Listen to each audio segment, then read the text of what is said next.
Here's a blurb from my witchy supernatural book, Love Before the Rapture, that you can get on my website, blackandbookish.com. Now, I am trying to sell 3 to 500 copies by December, so let's go ahead and read and see if you're interested.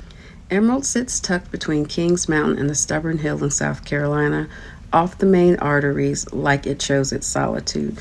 Magical families have run this town for more than a century. Witches, vampires, were-animals, fairies. You can pass 3 on the street and never know it. One of the most famous soccer players of the early 2000s is a were-panther from right here. His kin are still proud.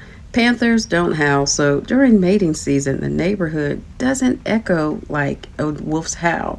It chirps, it peeps, it whistles for days. The caterwauling will test your faith. Magic in Emerald depends on the bloodline.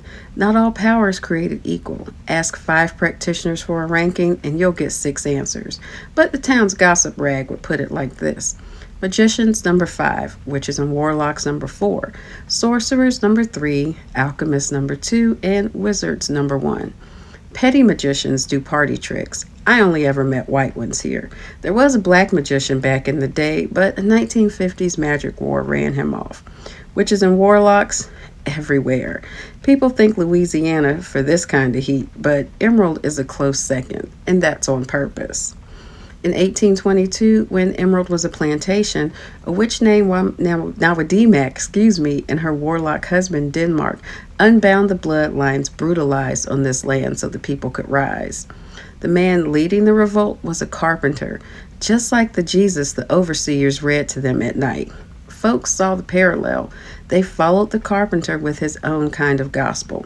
The revolt failed. They hung Denmark and Nawadimak and others in their circles, and then the bloodlines changed. Something in their bodies woke. Control of the elements, earth, fire, wind, water. Some even got new powers, illusions, forgetting, influence. The black family worked herbs and, in time, birthed one of Emerald's most gifted alchemists. In 1828, the enslaved took control, drove the planters off their own land.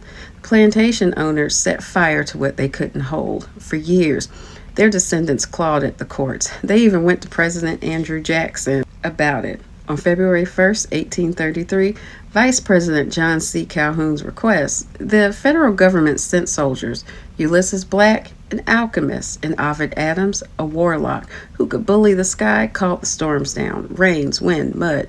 The military met the weather, and they turned back.